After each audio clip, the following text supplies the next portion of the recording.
आज हम बात करेंगे एक ऐसी खबर जो आजकल चर्चा का विषय बनी हुई है। और जो काफी लोगों में इस तरह तरह की अफवाहें भी फैल रही हैं एलआईसी आईपीओ के बारे में। आगे बढ़ने से पहले दोस्तों, अगर आप इस चैनल पर नए हो तो इस चैनल को सब्सक्राइब कीजिएगा और साथ में बेल आइकन का बटन दिया गया है उसको भी प्रेस कीजिएगा ताकि आने वाली वीडियो की आपको नोटिफिकेशन मिल सके। अगर आपको वीडियो अच्छा लगे तो लाइक कीजिएगा और शेयर कीजिएगा। और इस वीडियो के रिलेटेड कोई भी आपका सवाल है तो कमेंट बॉक्स में आप सवाल कीजिएगा, आपको जवाब देने की हर संभव कोशिश की जाएगी।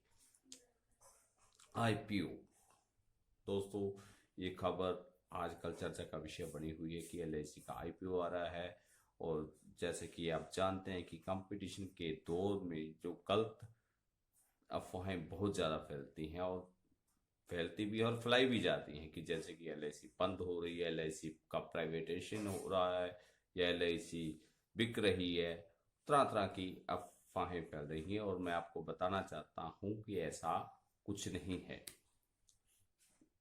और मेरे कुछ एजेंट साथी जो इतने टेक्नोलॉजी अपडेटेड नहीं हैं उनका भी मेरे पास फ़ोन आया था, और मेरे जो पॉलिसी होल्डर हैं उनका भी फ़ोन आए काफ़ी कि आपका जो एलआईसी का आईपीओ आ रहा है वो क्या चीज़ है।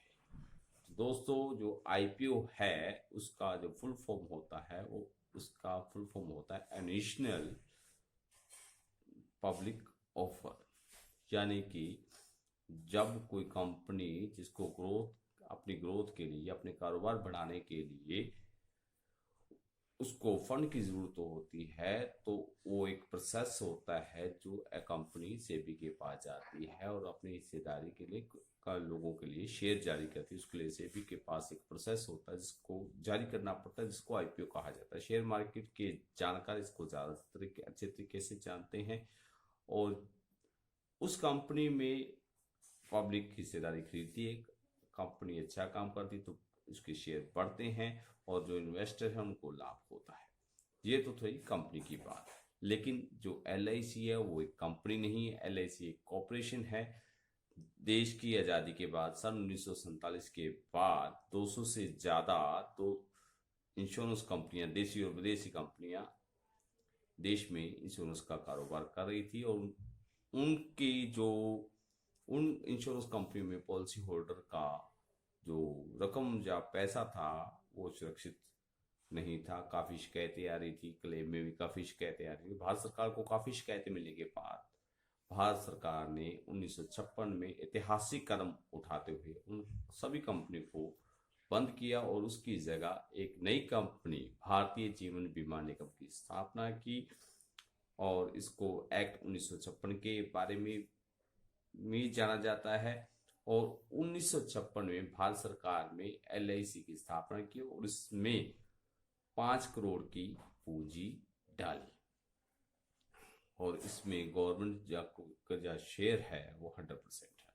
और इसमें भारत सरकार ने सेंट्रल गारंटी दी पॉलिसी होल्डर को कि आपका जो भी इन्वेस्टमेंट है, आपकी सम एश्योर्ड प्लस उस पे जो डिक्लेयर्ड बोनस है उसकी गारंटी भारत सरकार लेती है। और ये हर एक पॉलिसी पर मेंशन होता है।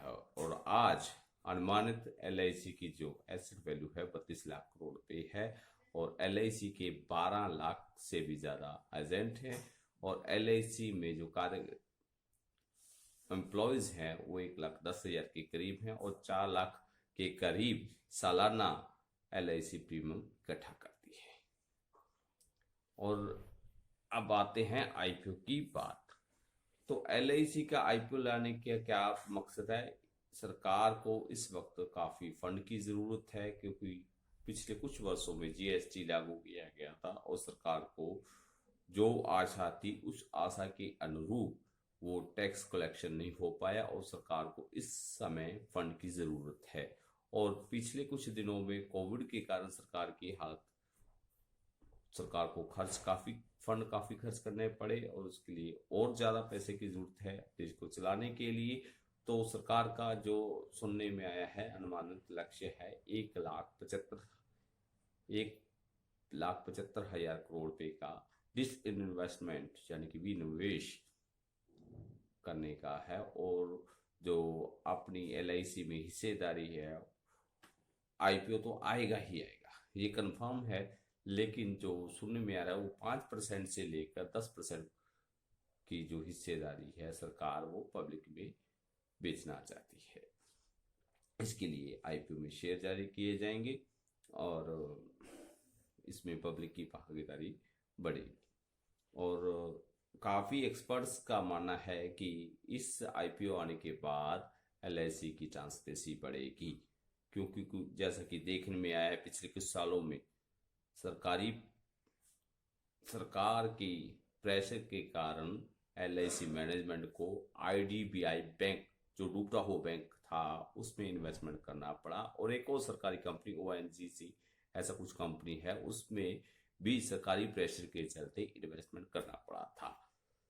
तो अब इस IPO आने के बाद सरकार की जो प्रेशर है वो LIC मैनेजमेंट पर कम होगा और जो पब्लिक हिस्सेदारी बढ़ेगी और सरकार की दखलंदाजी बहुत कम हो जाएगी, और आप का जो पॉलिसी होल्डर का वो कोई नुकसान नहीं होगा।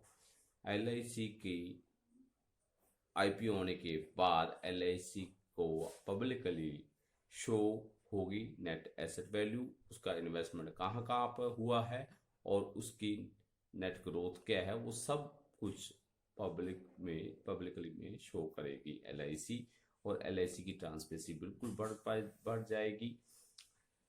और जैसा कुछ अभी लोग कह रहे हैं LIC बिक गई है या LIC प्राइवेटाइज हुई, LIC बंद हो गई, ऐसा कुछ नहीं है। भारतीय स्टेट बैंक को आप जानते होंगे, तो उसमें किसी टाइम सरकार का 100% शेयर हुआ करता था, और आज की डेट में LIC सरकार का स्टेट बैंक में 52% शेयर है और 48% प्राइवेट भागीदारी है। तो क्या वो बैंक बंद हो गया? वो बैंक आज भी काम कर रहा है और बढ़िया तरीके से काम कर रहा है। एक और कंपनी था, उसमें विनिवेश किया गया था, वो विनिवेश के बाद, इस इन्वेस्टमेंट के बाद, IPO आने के बाद पब्लिक प्राइवेट भागीदारी उसमें हुई, तो उस कंपनी की कार्यक्षमता में सुधार हुआ और पहले से अच्छा काम कर रही है। दोस्तों, आपको कोई घबराने की जरूरत नहीं, आपका 100% से भी ज़्यादा बेनिफिट होगा। अगर आप पॉलिसी लेना चाहते हैं तो IPO आने के पहले पहले आप पॉलिसी ले सकते हैं, क्योंकि सुनने में आ रहा है कि LIC के कुछ शेयर पॉलिसी धारकों को देने की पेशकश की जा सकती है। और मैं तो खुद तैयार बैठा हूँ इस IPO के लिए। मुझे इंतज़ार है कि कब IPO आए, क्योंकि ये LIC एक बहुत बड़ी संस्था है, इसको खरीदने की हर किसी में कुव्वत नहीं है, लेकिन जो इसमें हम कुछ शेयर खरीदकर हम LIC के भागीदार बन सकते हैं, क्योंकि ये सोने का अंडा देने वाली मुर्गी है और इसमें प्रॉफिट ही प्रॉफिट है, कोई लॉस नहीं है। ये 5 करोड़ से स्टार्टिंग होकर अब 32 लाख करोड़ की जो नेटवर्थ कंपनी हो चुकी है। मात्र 64 सालों में इतनी ग्रोथ किसी कंपनी में नहीं की है। इसके जो 29 करोड़ पॉलिसी होल्डर हैं LIC की, और हर साल इसमें ग्रोथ हो रही है। आपको कतई किसी घबराने की ज़रूरत नहीं है। LIC क्या हमको लॉस होगा, ऐसा कुछ नहीं होगा। आप यकीन मानिए। अगर इसके रिलेटेड कोई भी आपका सवाल है तो आप नीचे कमेंट बॉक्स में आप मेरे को सवाल कर सकते हैं। धन्यवाद।